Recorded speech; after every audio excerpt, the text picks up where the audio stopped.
bleeding and 30 miles off the grid. Kit faced a lethal 20 below zero blizzard with nothing but a shattered radio. 60-mile-per-hour winds threatened to bury him alive in the Idaho wilderness. His only shield, the colossal carcass of an uprooted ponderosa pine, he had to build or die. Kit Caldwell was a man who understood the geometry of the wild. As a senior cartographer and surveyor for the state, he had spent the better part of 2 decades mapping the jagged, unforgiving ridges of the Bitterroot Mountains. He knew the topographical lines, the elevation grades, and the precise coordinates of the logging roads. But on the afternoon of October 28th, nature reminded him that maps are just paper, and paper burns easily in the cold. The forecast had predicted a mild front moving through the Idaho Panhandle, maybe a dusting of snow above 5,000 feet. Kit had told his wife, Sarah, that he'd be back in Boise by Thursday evening. He just needed to verify a disputed property boundary line near the edge of the Clearwater National Forest. He was dropped off by a local bush pilot, Gregory, with an agreement to be picked up at a logging clearing 2 days later. By 2 p.m. on Tuesday, the sky turned the color of bruised iron. The temperature didn't just drop, it plummeted with a violent, terrifying suddenness. A freak low-pressure system, a true atmospheric anomaly, collided with moisture from the Pacific, creating an immediate whiteout. Kit was navigating a steep shale embankment when the blizzard hit. The wind came first, a physical punch to the chest that knocked the breath out of him. Then came the snow, blinding and horizontal.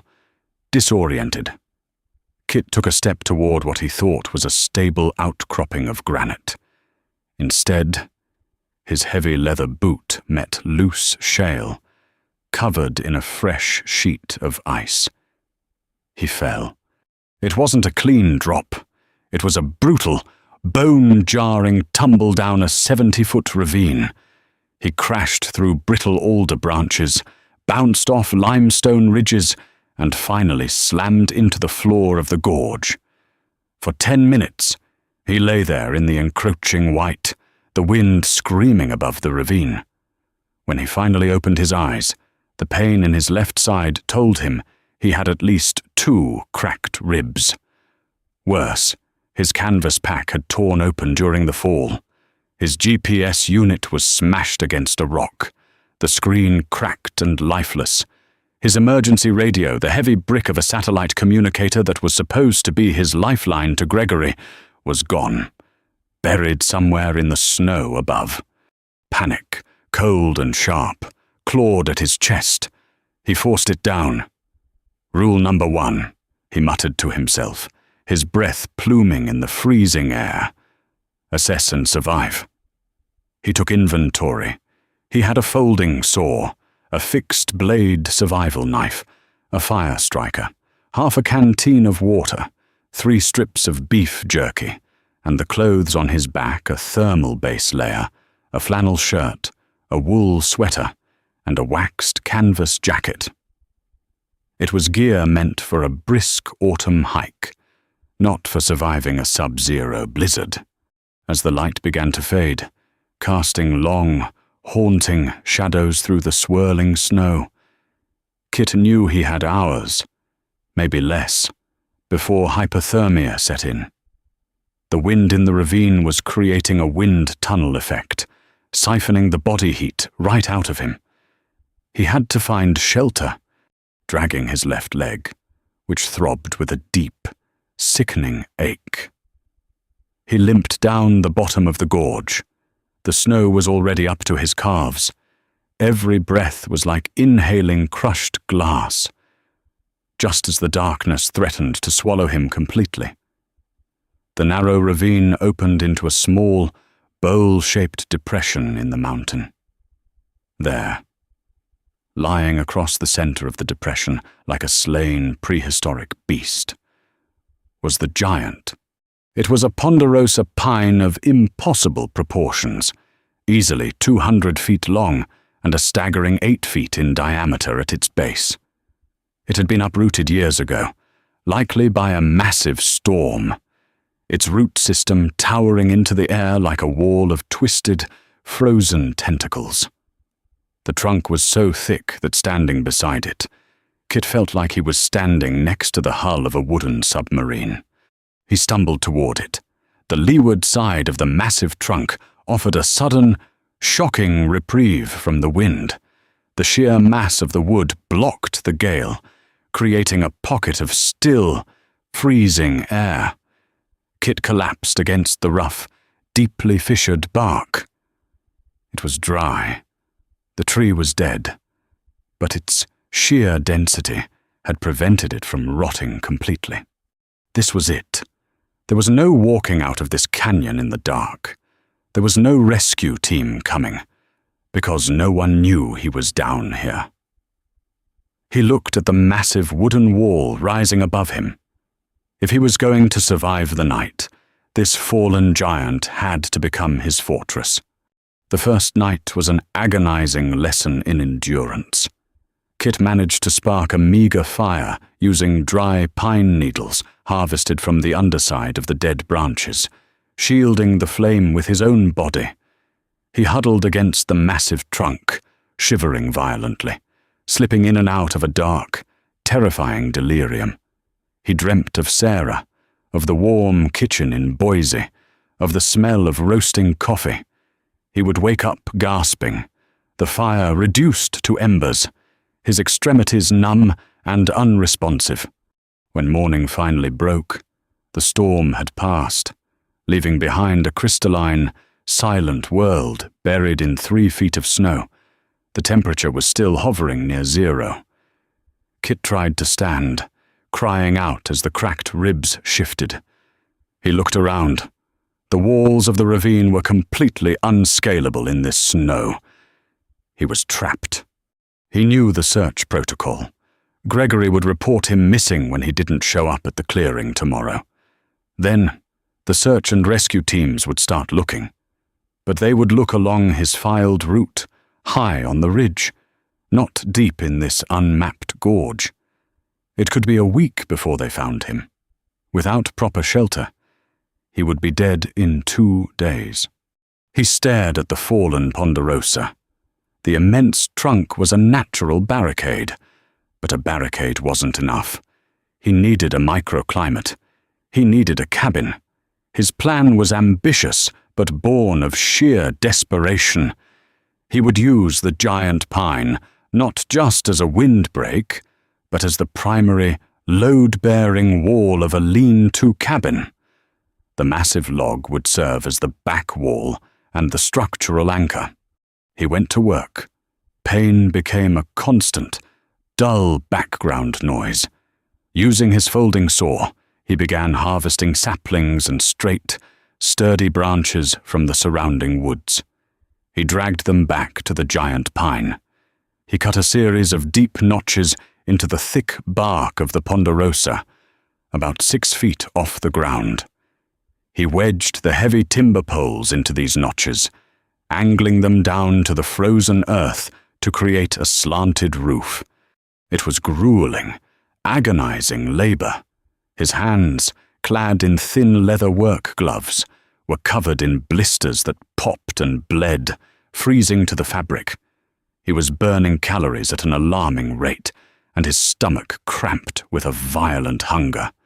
By the end of the 2nd day, he had the skeleton of a shelter, a sturdy row of angled poles resting against the massive pine trunk, lashed together with strips of inner bark and paracord from his boots. Next came the insulation. He spent hours digging through the snow to find dead ferns, pine boughs, and moss, piling them 2 feet thick over the wooden ribs of his shelter. He then packed a layer of snow over the top, counterintuitively. The snow would freeze and act as a perfect insulating blanket against the wind. But survival in the wild is rarely a linear equation. The wilderness always demands a toll. On the 3rd afternoon, disaster struck. Kit was carving out a shallow fire pit inside his new shelter, digging down to the dirt. He needed the fire close to the massive pine wall so the heat would reflect back onto him. As he dug near the base of the giant log, the frozen earth suddenly gave way. He had breached a subterranean void beneath the fallen tree. A horrific, putrid smell billowed up from the dark hole, the undeniable stench of rotting meat and musk. Before Kit could pull back, a blur of dark fur erupted from the cavity. It was a wolverine, territorial, furious, and likely woken prematurely from a deep torpor by Kit's hammering and digging. With a guttural snarl, the beast lunged, its jaws snapped inches from Kit's face.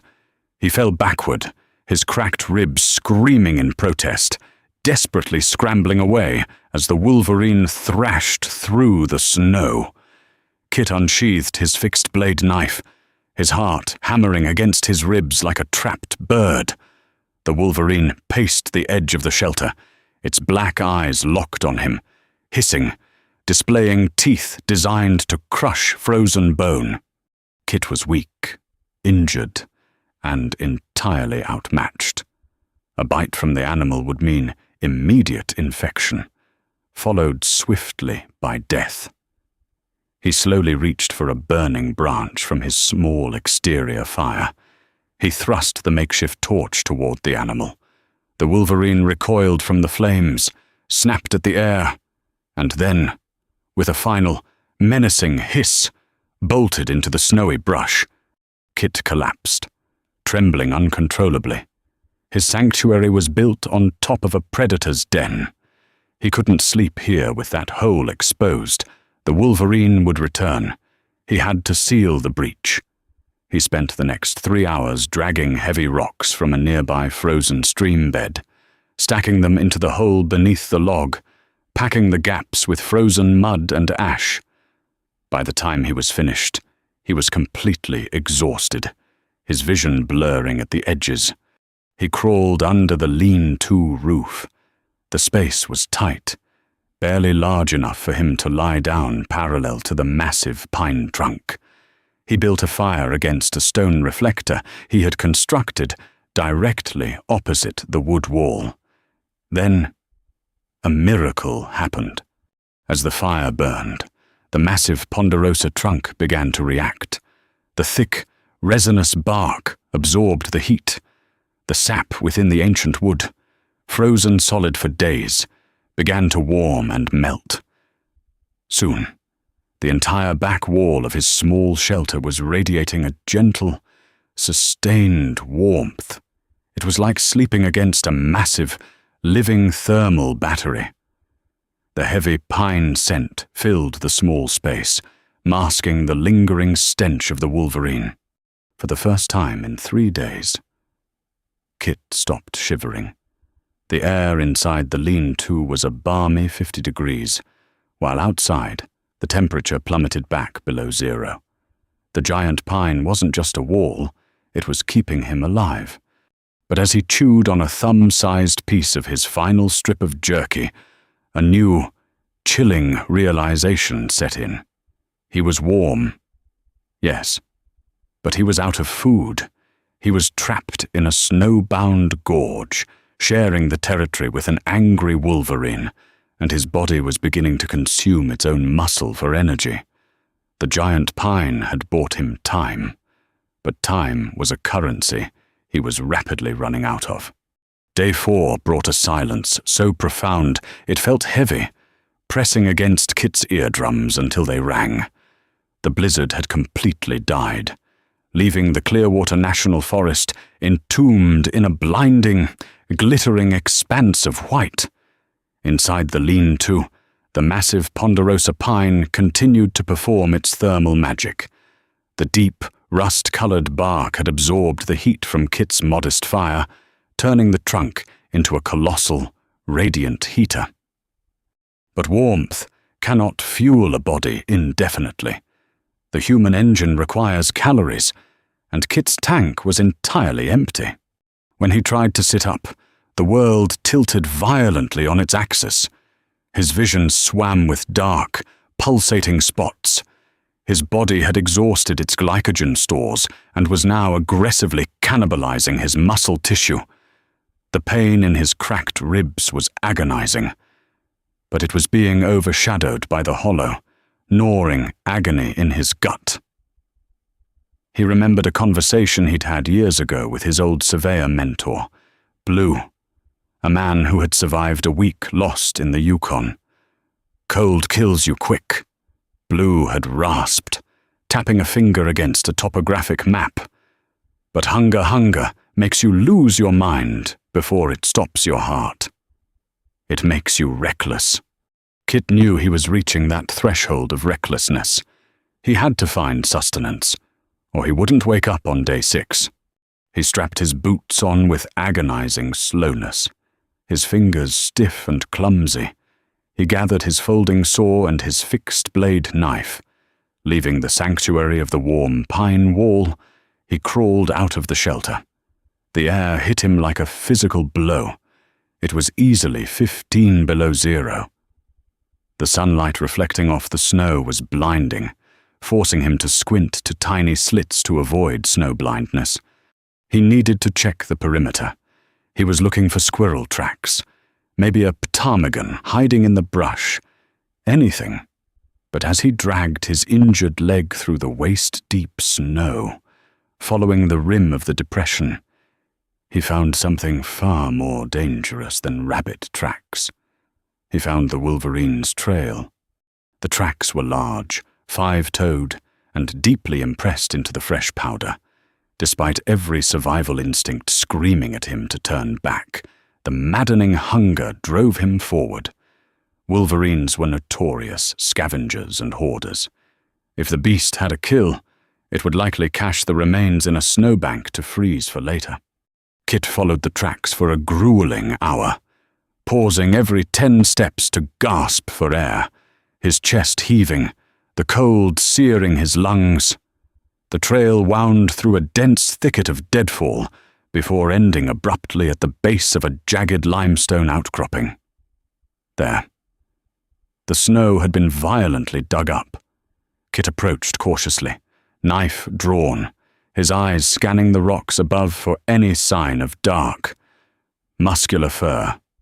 The area was empty, but the snow was stained with a brilliant, frozen splash of crimson. Buried half a foot down in the icy pack was a prize. It was the hindquarters and torso of a small mule deer fawn, likely taken down by a mountain lion days ago and subsequently stolen and cached by the wolverine. The meat was frozen solid, encased in a block of red-stained ice. Kit fell to his knees, his hands trembling as he clawed at the ice. He didn't care about the predator. He didn't care about the risk of disease. He only saw survival. He used the butt of his knife to chip away the ice, finally wrenching a 5-pound chunk of frozen venison free. A sharp, echoing crack of a breaking branch froze him in place. He spun around. 30 yards away, standing on a fallen log, was the wolverine. It was massive, easily 40 pounds of dense muscle and coarse fur, with a broad, pale stripe running down its sides. It stared at Kit, its lips curled back to reveal a set of bone-crushing yellow teeth. A low, vibrating growl rolled across the snow. Kit was stealing its winter lifeline. Slowly, deliberately. Kit stood up. He didn't run. Running would trigger the animal's prey drive, and in the deep snow, the wolverine would tear him to pieces in seconds. He held the chunk of frozen meat in his left hand and raised his hunting knife in his right. He made himself look as large as possible, opening his waxed canvas jacket to billow out. He screamed. It wasn't a cry of fear. It was a raw, primal roar born from desperation and starvation. He banged the flat of his knife against the frozen venison. "Go!" he bellowed, his voice echoing off the canyon walls. "Get out of here!" The wolverine held its ground for an agonizing 10 seconds. It snapped its jaws, taking one aggressive step forward, testing Kit's resolve. Kit took a step toward the beast, slashing the air with the blade, roaring again. The wolverine blinked. The math of the wild was calculating in its head. A fight meant injury, and injury meant death in this cold. With a furious, spitting hiss, the animal turned and bounded off into the dense timber, conceding the cache. Kit didn't wait. He shoved the meat inside his jacket, pressing it against his chest, and stumbled back toward his giant pine.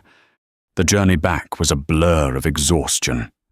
When he finally crawled into the lean-to, he collapsed against the warm, rough bark of the ponderosa trunk. He was crying, though he hadn't realized it.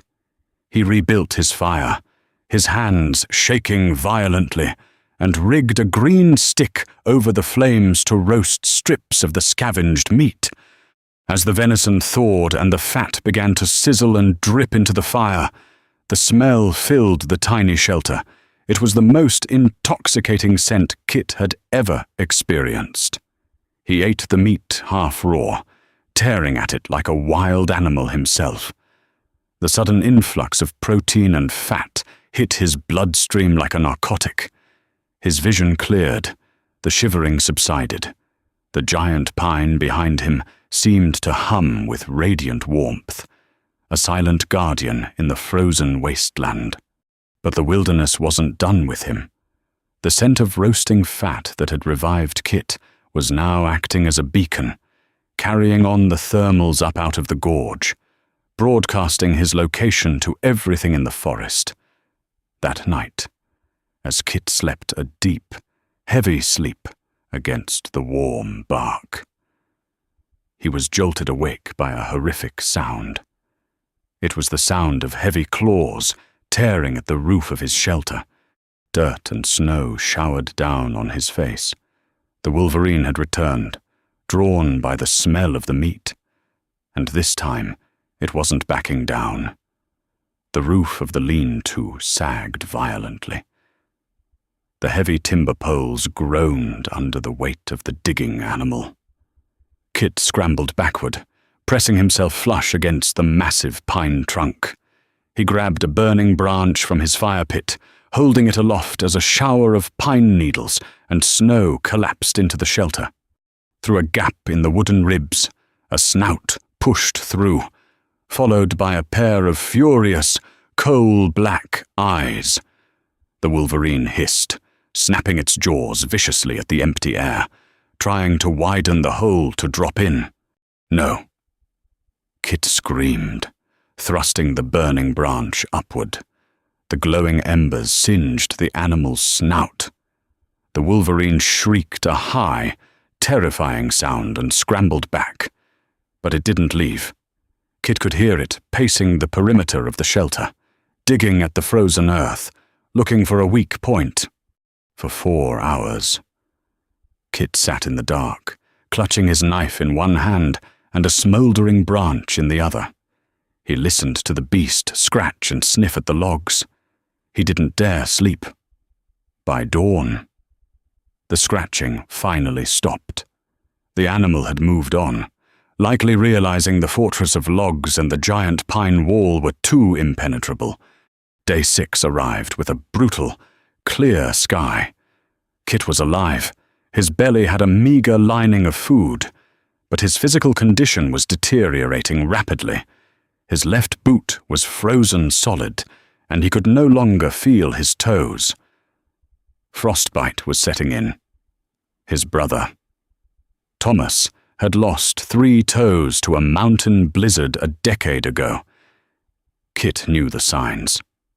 If he didn't get medical attention soon, he would lose his foot. Around noon. He heard it. It started as a low vibration, a hum that felt completely alien in the silent forest. Then, the rhythmic thrum, thrum, thrum of a distant engine cut through the cold air. An aircraft. Kit scrambled out of the shelter, ignoring the searing pain in his ribs. He looked up at the narrow strip of blue sky visible between the towering canyon walls. A small, fixed-wing search plane, a Cessna, identical to the one Gregory flew, was banking high above the ridgeline. Maybe 5 miles away. He frantically waved his arms, screaming until his throat bled. He kicked snow, threw branches, but it was useless. He was at the bottom of a deep, shadowed gorge. His shelter was covered in snow, camouflaged perfectly against the terrain. From 3,000 feet up, he was completely invisible. The drone of the engine faded, slipping away behind the mountain peaks. The silence that returned was the heaviest, most crushing weight Kit had ever felt.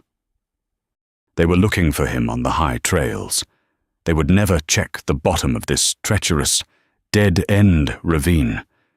He staggered back to the giant pine, his mind racing. A regular signal fire wouldn't work. The smoke from green pine boughs would just dissipate against the white background or get trapped in the canyon canopy. He needed something massive. He needed black, thick, oily smoke that would punch through the canyon and rise above the tree line. He looked at the giant ponderosa pine. He looked at its massive, exposed root system towering 20 feet into the air at the end of the trunk. Pine roots are saturated with pitch and resin nature's kerosene. The roots of this dead giant, exposed to the air for years, were dried out and loaded with highly flammable sap. If he could ignite the root wad, it would burn with a ferocity and a thick, black smoke that no pilot could miss. But there was a catch. The root system was attached to the trunk. The trunk was the back wall of his shelter. If he lit the roots, the fire would inevitably spread down the massive log. He would be destroying his shelter. He would be killing the very thing that had kept him from freezing to death for 6 days. If the plane didn't see the smoke, he would be left exposed to the 20 below elements with no shelter and no energy to build another.